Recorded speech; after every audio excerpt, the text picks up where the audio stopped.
si Miss Regine Velasquez, pero hanggang ngayon hindi pa rin sila nag-share ng mga wedding details. Bakit nga ba? Dahil daw siguro ay gusto ni Mr. Ogie Alcacid na medyo surprise ang mangyayari sa kanilang wedding. Alamin natin yan, let's all watch this. Nakapanayam namin ang malapit na magpakasal na si Ogie Alcacid. Balita namin ay nagkakaroon ng problema sa permit ng concert nila ni Ryan Cayabyab sa PICC. Dahil sa kanyang kagustuhan na tulungan ang Philippine music industry, nag-produce siya ng concert para sa amin.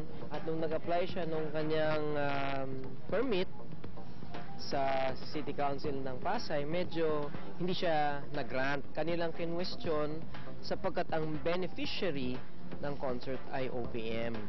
So, ang OPM po ay isang organisasyon na tumatanggap ng donation. Sana bigyan naman natin ng pagpapahalaga, protectionism yung ating local industry. Hindi ko alam, pero kine-question nila yung OPM as a beneficiary. Kasi pagka meron kang beneficiary, exempted ka eh. Bilang mataas na opisyal ng OPM, inilapit mo rin ba ito sa Kongreso?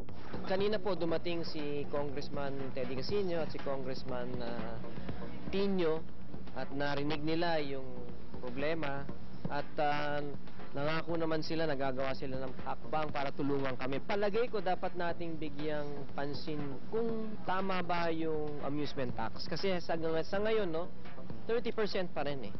Ano na ang update sa papalapit na kasalan nyo ng Songbirds? And we're both very excited about our upcoming wedding. Hoping that it's already, sana bukas na yung wedding, pero hindi pa. So, ina-enjoy ko na lang bawat preparation. May date na po exact? Meron, may date, may venue. Balitang isa raw si Lea Salonga sa mga pumayag na kumanta sa inyong kasal. Alam mo, Lea has been a good friend for many years. Excited din ako na kumanta si Lea. Maaring yung pangarap kong ibigin kang ipakanta ko sa kanya. Maaari, hindi pa sure. Mga ka-freshness, ano nga ba ang dapat gawin sa reklamo ni Ogie at ng OPM na mas madaling makakuha ng permit ang mga foreign artists kumpara sa local artists?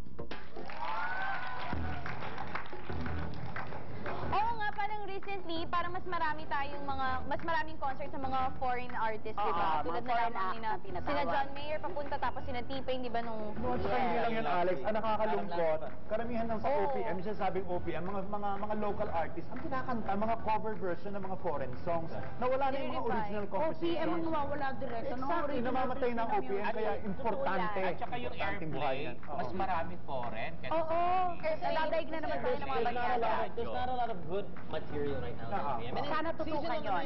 Minsan tumataas. At dahil pinag-usapan natin kanina si Ogie Alcacid at saka si Regine, ang dami nagtatanong sa atin, ano nga ba naghihintay sa kanila kapag nagpakasal na sila at ano bang estado ng kanilang relasyon talaga?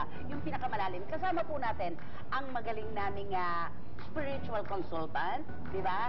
Maricel Gasquel. Hello! Hello. Si Direk. Hello.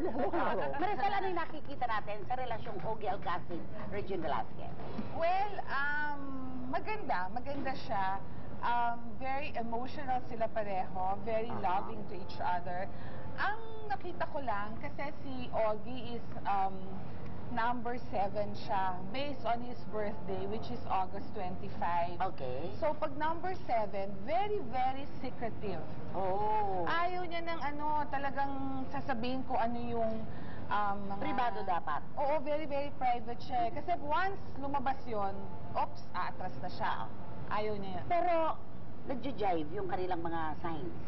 Nagda-jive naman po. And ang problema lang kasi si Ogie should always use his original ideas para yumaman.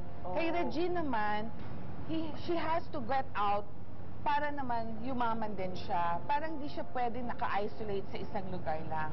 Okay. Yes. Kailangan na pumunta ng iba-ibang lugar para naman na... At saka dapat madami siyang sinasamahan mga groups, ganon. Si Regine pa naman, ilan ang kaibigan, Oo, ganun siya talaga, mapili. So, kailangan talaga mag-explore. Yes. Parang ganon. Magkakaanak pa ba kaya silang dalawa? Alam mo, hindi ko nakita kasi Siya lang? Bakit naman hindi? May spiritual counselor. Oh, pero hindi ko siya nakita as of now. Hindi ko Hindi mo pa nakikita sa ngayon. Baka hindi pa nila prioridad talaga ang mag-anak direct. Naman. Baka naman. Oo. Pero bata po naman Oo, sila bata pa. Pwede pa yun. Oo. Pero if ever mga one lang, di ba? There's really not much time for more than one. Bakit naman? Pwede naman. Ilan taon na si Regine? 40 plus? 40, I think 40. 40. Maybe Billboard siya, sabi fabulous at 40, Yeah. diba?